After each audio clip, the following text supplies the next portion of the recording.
Good evening, I'm Matt Woodman. This is CTV News at 5. Tonight, documents show long emergency room wait times led to at least 6 recent deaths in Alberta. Plowing problems, why snow clearing crews are struggling to clean up some residential roads. And early enforcement, drivers say they're receiving parking tickets nearly a week before they expected the ban to begin. CTV Edmonton, local breaking news with Matt Woodman. If you moved your car so city crews can clear your neighborhood road, you're in the minority. The city estimates only 10% of drivers are obeying the residential parking ban. As CTV's Jeremy Thompson reports, it's frustrating for city workers who are also encountering more angry Edmontonians than usual.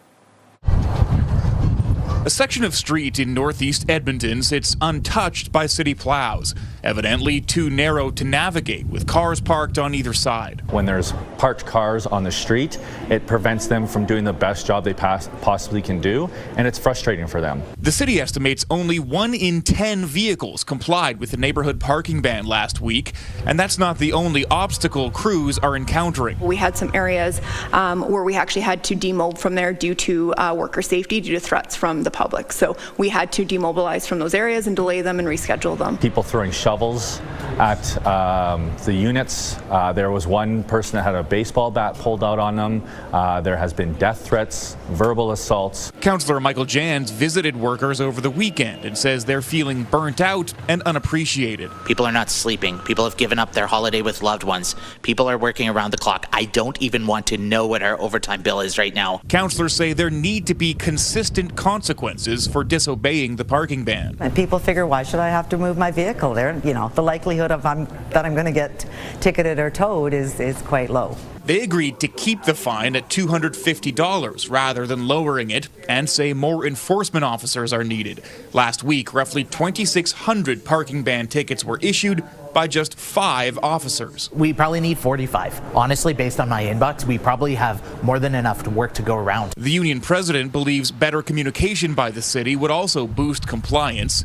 Doing more of anything will require growing the current $67 million snow and ice budget, a tricky target to hit as winter weather becomes less predictable. Jeremy Thompson, CTV News, Edmonton. People living in the Rio Terrace neighborhood claim the city is handing out tickets before some parking bans even begin. CTV's Miriam Valdez-Carletti joins us from that neighborhood with more this evening. So Miriam, what are you hearing from neighbors in the area? Well, Matt, people I spoke with in this area say that they signed up for the city's text notifications, but ended up with parking tickets anyways. Greg Broder is one person I spoke with and says that he received a text message last Wednesday saying plowing had been rescheduled to this coming Friday, the 23rd. He says it's the only notification he got. Overnight Saturday, he got a $250 ticket. He says at least 7 to 8 other neighbors were also ticketed. 2 neighbors I spoke with say they would have been fine paying the tickets if the roads were plowed, which they weren't. They say communication about the bans has been confusing. It doesn't make sense that you would get a ticket for when the plows aren't around even for a week. We've done everything that we can to be caught up on the notifications and to be aware of the dates. When things are arbitrarily changed and we don't have an opportunity to get educated on it using the systems that the city has put in place, that's where it's unfair. Broder says his street ended up getting plowed late this afternoon. Both neighbors say they plan to challenge the tickets. And we have asked the city why people were told that plowing would be happening later this week and are waiting for a response. Matt? All right, Miriam Valdez-Carletti live in Rio Terrace tonight. Thank you. A trial has begun in Edmonton for the man accused of what's described as vicious attacks on 2 men in Chinatown. In May of 2022, 64-year-old Hung Trang was attacked at the auto body shop where he worked. He died the next day in hospital. Hours later, the body of 61-year-old Ban Phuc Hong was found inside his nearby shop, Universal Electronics and Video. Today, Justin Bohm pleaded not guilty to 2 counts of second-degree murder for their deaths. Bohn's mental health assessment is still being completed. We will have more from day 1 of this trial on CTV News at 6. A document obtained by CTV News states emergency room waits in Alberta hospitals led to at least 6 deaths and more than 24 delays for patients with serious conditions. The information was gathered by the Alberta Medical Association to understand how the current hospital crunch is affecting Albertans waiting for care. CTV's Miriam Valdez-Carletti has the details. These are just some examples collected to try to get government to share our urgency. Dr. Paul Parks is referring to this list, collected by the Alberta Medical Association, reported by colleagues, of deaths and near misses in Alberta emergency rooms in recent weeks. The 6 deaths include a woman waiting 8 hours to be seen who was eventually diagnosed with a bowel obstruction. She received emergency surgery, but by that time was septic and ended up dying about 24 hours later. Another, a man who had chest pain for months, went to an urgent care center but left before being seen due to the long wait. He went to his family doctor, was scheduled for a test, but ended up suffering a fatal out-of-hospital cardiac arrest. A third case, almost identical to that of 44-year-old Prashant Sri Kumar, who died in the Grey Nuns emergency department. It says a middle-aged man had ongoing chest pain, waited 8 hours in the emergency room for a bed, and when he finally got one, suffered cardiac arrest and died. They're just the tip of the iceberg, and they are just highlighting from my colleagues across the province how severe things are on a daily basis. The Ministry of Hospitals told CTV News it could not comment on the unverified, anonymized patient information being circulated for privacy and legal reasons, although it takes this information seriously. At a news conference last week, the minister acknowledged the pressure on the healthcare system, driven, he says, by a tough flu season. There is province-wide coordination. There always has been, there always will be. And I would say that it's the only reason we've gotten through the bulk of respiratory virus season. He said a pilot project will see a doctor work alongside triage nurses in Alberta's busiest emergency departments. He also said a long-term capital plan is being developed. Nicole Weisberg, CTV News, Edmonton. Some people living in Strathcona County are worried their water bills will skyrocket in a few years. That's because the county plans to stop services at one of its water filling stations instead of renovating or replacing it. An existing station east of town in Ardrossan will become larger, and a new station south of Sherwood Park will be created. People who use the current station for their homes and businesses say they'll end up paying thousands more for water every year. It's not like WestJet when they decided to narrow the seats. People can say, I'll fly another airline. We live in the county. We pay taxes in the county. We expect equitable access to basic services like water. The county says council was presented with 3 different options. It says it chose the option that cost the least for most bulk water users. The federal gun buyback program has begun. Owners of banned firearms have until the end of March to state their interest in the program. It offers compensation for turning in or permanently deactivating illegal weapons. Since 2020, Ottawa has banned about 2,500 different types of guns. Alberta's Justice Office says in part it will not participate in what it calls, quote, the federal confiscation program. The buyback program is on a first-come, first-served basis. Bars can now apply to serve alcohol at special hours during the Winter Olympics. The Alberta Gaming, Liquor and Cannabis Commission has allowed bars to stay open and serve people during other major international sports events. There are certain rules that must be followed, though. The event must be a medal round. The bar can't be open for a full 24 hours, and a food menu must be available. A full list of rules is available on the AGLC website. The Winter Olympics begin on February 6th. Recent solar flaring activity on the surface of the sun is expected to make for a good showing of the northern lights this evening. It's possible the aurora borealis will be so brilliant overnight it will be even visible within the city. Aurora chasers say if you're in Edmonton and you want the best view, head a little east and get away from the city lights. Within the city limits, it's usually a little bit harder to see anything beyond green. The reds and the pinks aren't quite as bright, so those are less likely to overpower the city lights, although it can happen. But we are expecting to see more than just the green. It's expected the lights will start dancing right around midnight. The only question is, will the clouds cooperate? Do you want me to repeat that one for you, Josh? Will the clouds cooperate with the aurora borealis tonight? No. No. No, it's going to stay cloudy, and we probably got some snow overnight tonight. In fact, most of the province, I think, is probably out of luck for tonight's aurora borealis. We'll show you the satellite map in a second. Don't boo the messenger, all right? Check with me before you run the story. -7 in downtown Edmonton, -6 to the south of the city at the airports, -3 in Stony Plain. We get to -5 for a daytime high today. We were in that -5 range for most of yesterday afternoon as well, although the official daytime high for yesterday will go down as +3. That came in early in the morning. You can see both the high and the low today pretty close to average. This is what it looks like outside right now with the CTV drone as it flies high over the city under cloudy skies. That's been the case all day today, and that'll be the case for the rest of tonight. Nice little sliver of red there off on the horizon, though. A little red sunset going on. All right, here's your satellite map. You can see almost everybody under clouds. You got some flurries in the northeast, northwest, and off to the south of the Edmonton area. We've had some light snow in the Red Deer region. Not any snow in the Edmonton area just yet, but I do think overnight tonight, sometime after, let's say 9 to midnight would be the most likely time frame, probably even after 9 p.m. Wind warning in effect for areas from Red Deer off to the east in through the green zones. Could see gusts overnight and early tomorrow morning to about 80 to 90 kilometers per hour. There's your chance of some flurries or light snow through this evening and overnight, and it'll be a little gusty here in the city as well. Not so much through this evening, but overnight and then through the day tomorrow. Gusts in the 30 to 40 kilometer per hour range, so high of about -2 tomorrow, but it's going to feel in the -5 to -10 range with wind chill all day. Gets even colder than that, even without the wind chill by the end of the week. We'll take a closer look at that in a couple minutes. All right, Josh, thanks very much. Coming up next on CTV News, canines and cold, ways to keep your dogs safely active during the winter weather. Nothing is worse than cabin fever for dogs. Coming up Tuesday on Your Morning, we'll continue to save you money. We're in the kitchen with ways to stretch your ingredients into several different meals. We'll see what it says. Your Morning Edmonton, weekdays. Programming brought to you by James H. Brown Injury Lawyers, the heavy hitters of injury law.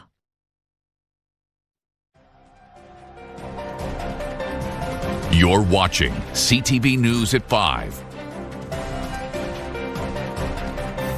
Cooler temperatures are returning this week. Many city streets and sidewalks remain icy, and that's making it harder to get pets outside to keep them physically and mentally stimulated. CTV's Gates Warren has more on how to entertain animals in the cold. 12-year-old Supernova knows to keep her eyes on the prize. She and her canine companions are staying stimulated indoors under the watchful eye of their human, Govind Pillai. Nothing is worse than cabin fever for dogs. With the blast of cold temperatures set to return, Pillai says issues can arise from dogs that are not able to get the right amount of both physical and mental activity from being outside. When I look at the dogs that are having behavioral problems, more reactivity, more fear, more uncertainty, I have to take a look at their day, and what's often missing is that stimulation, that robust, comprehensive stimulation. Veterinarian Charlene Laprise adds cold and icy conditions can pose problems for dogs and owners that aren't prepared. So if a dog is jumping at a fence and it's icy underneath, they can slip, they can hurt their knee, they can hurt themselves. Plus, it's just not good for them mentally. She adds dogs can become frustrated if they're cooped up inside for days on end. But both say there are plenty of ways to get your pup up and engaged. Food puzzle toys are great ways to keep them occupied. Dogs don't actually need to eat from a bowl. You can find engaging ways to have them hunt for or find their food. The mouth. There's a way to stimulate the mouth in a really appropriate way. There's activities we can look at. Agility, really appropriate tug of war to help release predatory behaviors. Being social around people and other dogs can also help with mental stimulation. It's about getting creative within the walls of your home. So there's different ways of engaging, I think, different faculties of the brain, different processes in their bodies, where at the end, even though you haven't gone for that 45 one-hour walk, they're pooped. If you do find some time outside, it's recommended both human and dog gear up to take on the cold. Just an opportunity to sniff, get out there, and then get back in the house, like that versus not ever getting out of the house for 3, 4, 7 days in a row, there's a big difference. And taking steps to be as prepared as possible will make for some happy pups at the end of the day. Gates Gorin, CTV News, Edmonton. A horse rescue just outside of Edmonton is looking for help after flames ripped through its barn last week. Five Freedoms Ranch, southeast of Sherwood Park, is home to horses that have been rescued.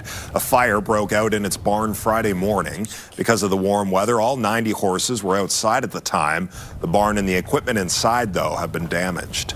32 horse blankets are worth probably $10,000 just for the horse blankets alone. And then the feed, we had a full pallet, so that's probably another $5,000 or so. And buckets and everything, I don't know. There's so much damage in there, it's going to take a while to assess. We had tools and all kinds of stuff. Five Freedoms Ranch is accepting donations on its website. Still to come tonight on CTV News, Nuge's Night, how the Oilers forward, his teammates and family celebrated his 1,000th NHL game.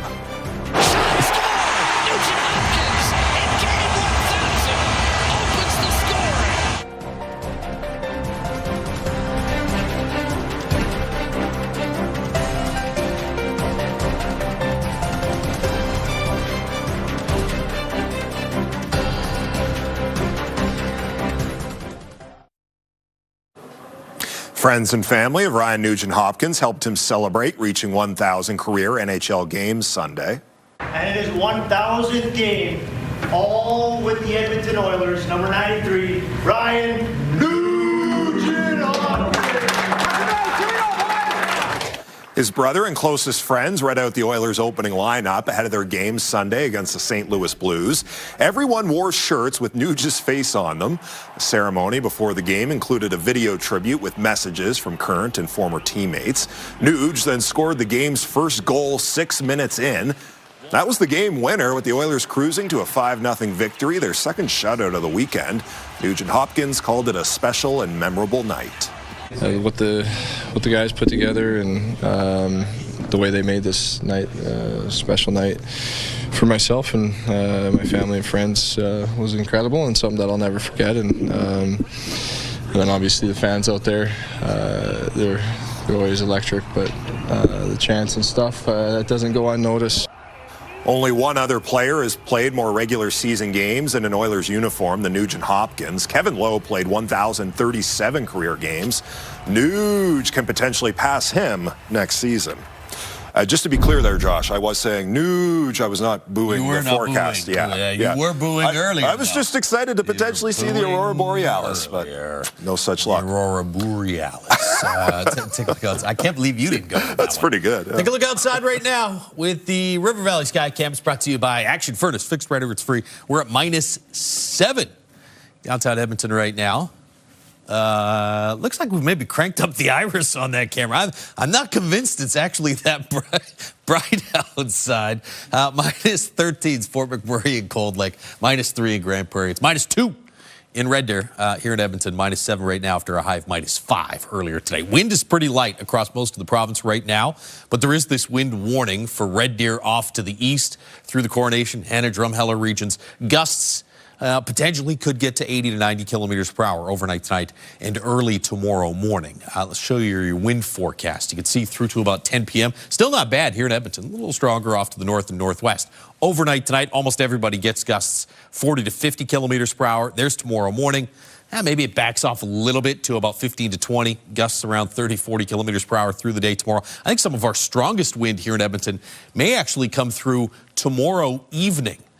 So tonight and through tomorrow, gusts 30 to 40, but you could see gusts upwards of 50 kilometers per hour by tomorrow evening. After that, wind should die down, and then it looks like Wednesday is a calmer day. The big upper ridge off to the west of us, and so on the leading edge of that, along the jet stream here, you've got a little bit of snow that's falling right now. We're expecting some of that snow to push through the Edmonton region through this evening and overnight tonight. Doesn't look like it'll amount to more than a dusting to maybe 2 or 3 centimeters.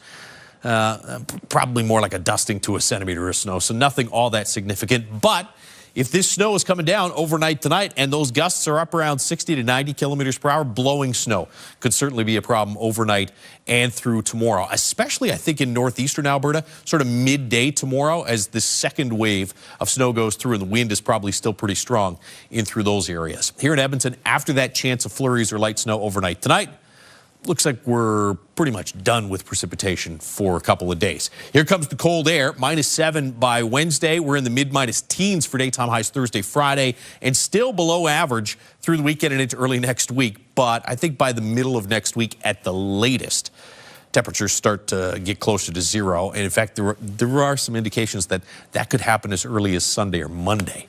I think we're probably still in the cool air through the weekend and into early next week, though. -16 Fort McMurray tomorrow morning, -7 in Grand Prairie, -5 in Red Deer. Temperatures here in Edmonton will kind of hold steady overnight tonight, and same in other parts of the province. You're up to about -2 for daytime highs in Grand Prairie, -4 with that snow across the northeast and through east central regions, -5 in Lloydminster, and about -2 in Red Deer. Here in Edmonton, we'll get to around -2 for a daytime high.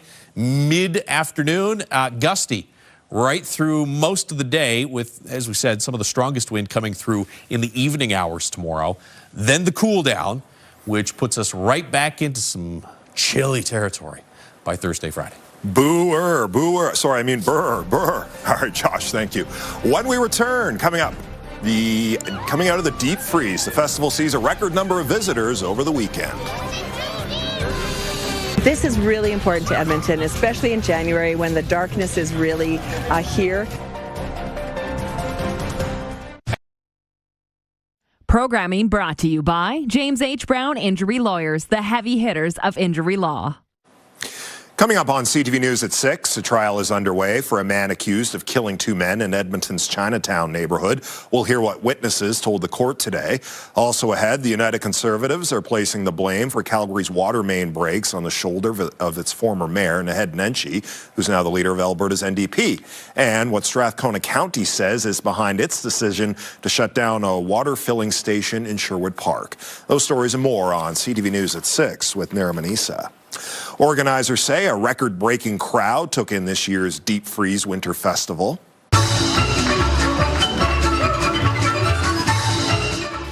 Organizers say more than 40,000 people came out this past Saturday alone. The festival took place on 118th Avenue between 90th and 95th Streets.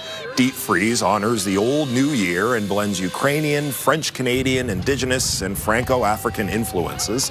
People enjoyed performances, food, ice slides, ice carvings, and art installations. Organizers say after the holidays, it's important to keep spirits high.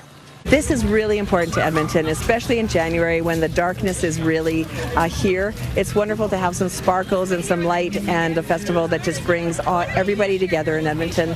It's arts, it's culture, it's sport, and it's community. Ironically, a festival called Deep Freeze, organizers credit the warm weather for the high turnout. That's our show. Thanks for watching. I'm Matt Woodman. CTV News continues right now.